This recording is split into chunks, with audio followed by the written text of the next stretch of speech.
السلام علیکم ناظرین، میں محمد اسلم حسین سیاست کی عالمی خبروں میں آپ سب کا استقبال کرتا ہوں۔ غازہ میں قید اسرائیلیوں کے اہل خانہ سمیت ہزاروں افراد اسرائیلی پارلیمنٹ کے باہر احتجاج کر رہے ہیں۔ مظاہرین کا مطالبہ ہے کہ جب تک اسرائیلی وزیراعظم بنیامین نیتنیاہو استعفیٰ نہیں دیتے وہ اپنا احتجاج ختم نہیں کریں گے۔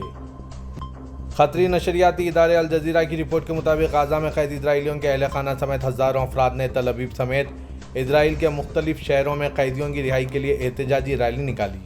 ہزاروں مظاہرین نے مقبوضہ بیت المقدس میں اسرائیلی پارلیمنٹ کی طرف سے احتجاجی مارچ بھی شروع کیا، جبکہ انہوں نے صہیونی وزیراعظم کی رہائش گاہ جانے کی بھی کوشش کی۔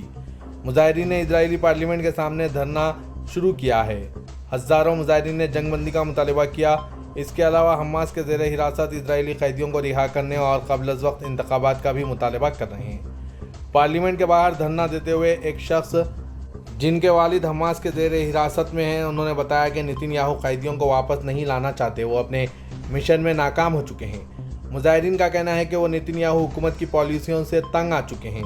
اسرائیلی پولیس نے مظاہرین کو شرپسند قرار دیتے ہوئے انہیں منتشر کرنے کے لیے واٹر کینن اور آنسو گیس کا استعمال کیا اور کم از کم 20 مظاہرین کو گرفتار کر لیا۔ اسرائیل نے حماس کے پولیٹیکل بیورو کے چیئرمین اسماعیل ہنیہ کی بہن صبا عبدالسلام کو حراست میں لے لیا۔ اسرائیل کے سرکاری ٹیلی ویژن KAN نے یہ اطلاع دی ہے کہ ہنیہ کی بہن کو حماس کے کارکنان سے روابط تحریک سے ہمدردی اور اشتعال انگیزی کرنے کے جواز میں آج صبح حراست میں لے لیا گیا۔ خبروں میں دعویٰ کیا گیا ہے کہ 57 سالہ صبا عبدالسلام کے گھر سے دستاویزات، مواصلاتی آلات اور موبائل فون برآمد ہوئے ہیں اور دیگر مشتبہ حالات جو سیکیورٹی کی سنگین خلاف ورزیوں کی نشاندہی کرتے ہیں، اس کا بھی مشاہدہ ہوا ہے۔ اقوام متحدہ نے اطلاع دی ہے کہ اسرائیل کی طرف سے قحط کا ماحول پیدا کرنے والے غازہ کی پٹی کو روزانہ اوسطاً 159 انسانی امدادی گاڑیاں داخل ہو رہے ہیں، جو کہ علاقے کی ضرورت سے بہت کم ہیں۔ مشرق و سطح میں فلسطینی پناہ گزینوں کے لیے اقوام متحدہ کی ریلیف اینڈ ورکس ایجنسی نے غازہ کی صورتحال کے حوالے سے social media platform X پر ایک بیان جاری کیا۔ اسرائیل نے ماہ مارچ میں روزانہ اوسطاً 159 انسانی امدادی ٹرکوں کو غازہ میں داخل ہونے کی اجازت دی ہے، جو کہ مطلوبہ ضروریات سے انتہائی کم سطح پر ہے۔ رسائی کی رکاوٹیں غازہ کی پٹی میں لوگوں تک پہنچنے کے لیے انسانی ہمدردی کے کارکنان کی صلاحیتوں کو متاثر کر رہی ہے۔ دنیا کے کئی ممالک سے مصری سرزمین کے راستے غازہ بھیجی جانے والی انسانی امداد کا بیشتر حصہ اسرائیلی رکاوٹوں کی وجہ سے مصر میں اجازت کا منتظر ہے۔ اسرائیل نے مصر کی سرحد پر رفح شہر سرحدی چوکی کے ذریعے انسانی امداد کو غازہ میں داخل ہونے کی اجازت دینے کے لیے بین الاقوامی مطالبات کو نظر انداز کر دیا۔ تل ابیب انتظامیہ نے جنوبی افریقہ کی طرف سے اسرائیل کے خلاف دائر نسل کشی کے مقدمے میں غازہ کو انسانی امداد کی اجازت دینے کے حوالے سے بین الاقوامی عدالت انصاف کے عبوری اقدام کے فیصلے پر عمل درآمد کرنے سے بھی انکار کر دیا ہے اور ہر درمی کا مظاہرہ کر رہا ہے۔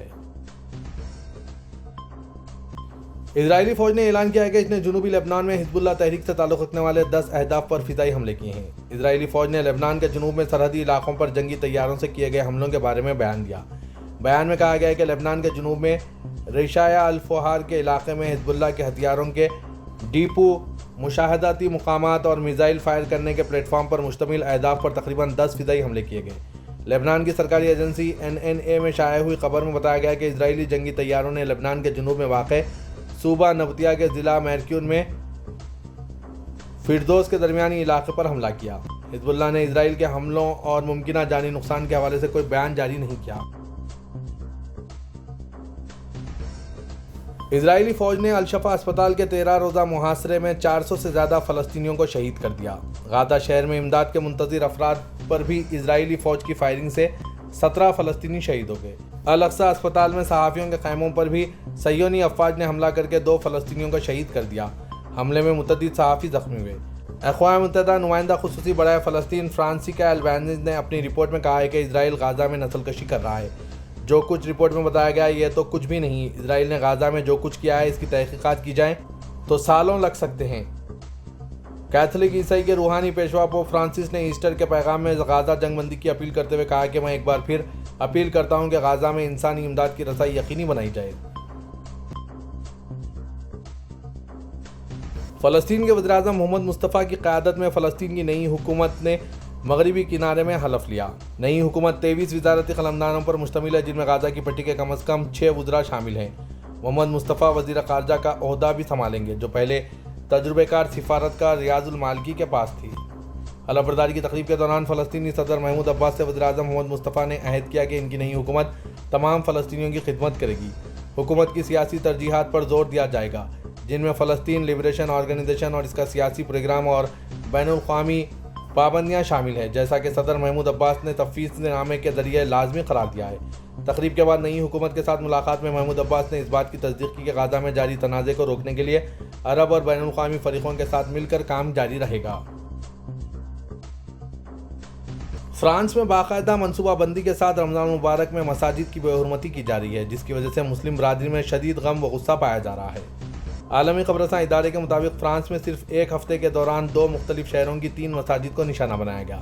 ایک مسجد کے باہر بدجنور کو مار کر پھینکا گیا، جبکہ دوسرے پر حملہ کر کے نمازیوں کو ہراساں کیا گیا۔ مسلم رہنماؤں کا کہنا ہے کہ اسلام میں سور کا گوشت حرام ہے۔ انتہا پسندوں نے مسلمانوں کو تکلیف پہنچانے کے لیے مسجد جیسی مقدس جگہ پر ایک حرام جانور کا سر کاٹ کر پھینکا تاکہ مسلمانوں کے جذبات مجروح کیے جائیں۔ پولیس تاحال اس عمل کو کرنے والے ملزمین کو گرفتار کرنے میں ناکام رہی ہے۔ وزیر داخلہ نے ان واقعات کی مذمت کرتے ہوئے کہا کہ یہ ناقابل قبول حرکت ہے۔ وزیر داخلہ نے مزید کہا کہ نسلی منافرت پر اکسانے کی تحقیقات شروع کر دی گئی اور ذمہ داروں کو گرفتار کر کے قرار واقع سزا دلوائی جائے گی۔ ایک سروے سے معلوم ہوا ہے کہ 77% غیر ملکی سعودی عرب میں مکان خریدنے کے خواہش مند ہیں۔ سابق ویب سائٹ کے مطابق سعودی عرب میں مقیم 44% غیر ملکی ریاض میں مکان خریدنا چاہتے ہیں، جدہ میں 24% اور دمام اور مدینہ منورہ 11% غیر مقامی مکان خریدنے کے خواہش رکھتے ہیں۔ سابق ویب سائٹ کے مطابق نائٹ فرانک نامی عالمی کمپنی نے سعودی عرب میں غیر ملکی کا سروے کیا ہے۔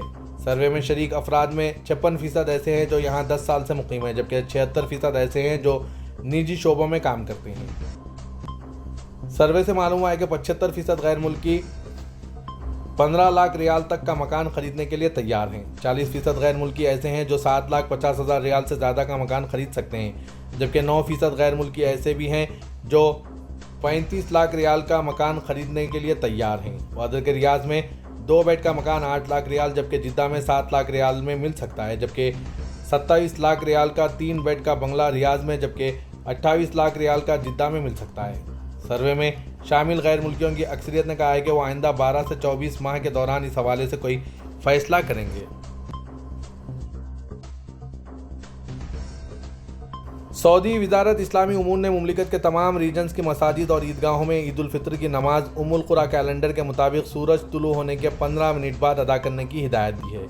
سابق ویب سائٹ کے مطابق وزارت کے ریجنل دفاتر میں ارسال کیے گئے ہدایت نامے میں تمام جامع مسجد اور عیدگاہوں میں نماز کا اہتمام کرنے کے لیے کہا گیا ہے، ماں سوائے ان مساجد کے جو عیدگاہ کے قریب واقع ہیں اور جہاں لوگ عید کی نماز کے لیے نہیں جاتے۔ وزیر اسلامی امور شیخ ڈاکٹر عبداللطیف آل شیخ نے عید الفطر کی نماز کے لیے تمام انتظامات مکمل کرنے کی بھی ہدایت دی ہے۔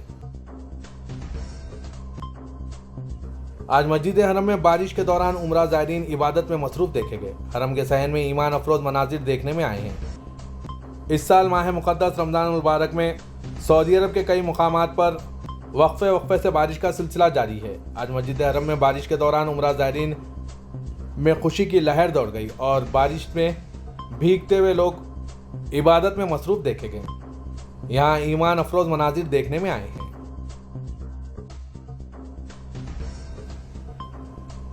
حرمین شریفین میں دینی امور انتظامیہ کے سربراہ ڈاکٹر عبدالرحمن السدیس نے ماہ سیام کے آخری عشرے میں زائرین کو مبارک ایام عبادت میں صرف کرنے اور حرم میں سیکورٹی اداروں کے ساتھ تعاون کرنے کی ہدایت دی۔ حرمین شریفین اتھارٹی کے مطابق انہوں نے اپنے خطاب میں زائرین کو مسجد حرم کے آداب کا خیال رکھنے کی بھی تلقین کی۔ انہوں نے مسلمانوں کو رمضان کا آخری عشرہ شروع ہونے پر مبارکباد دیتے ہوئے کہا کہ وہ یکسوئی سے عبادت کریں، موبائل اور دیگر مشاغل میں خود کو مصروف نہ کریں۔ انہوں نے مزید کہا کہ آخری عشرے میں شب قدر جیسی عظیم رات بھی ہوگی جس کی فضیلت قرآن میں ہے۔ ہماری کوشش ہونی چاہیے کہ ہم اس رات کا فائدہ اٹھائیں۔ السدیس نے اعتکاف میں بیٹھے افراد کو آداب اور ضوابط کا خیال رکھنے کی تلقین کی، جبکہ خواتین کو خاص طور پر ہدایت دی کہ وہ حرم کے آداب کا خیال رکھیں، اپنے بچوں پر نظر رکھیں اور دیگر زائرین کی پریشانی کا سبب نہ بنیں۔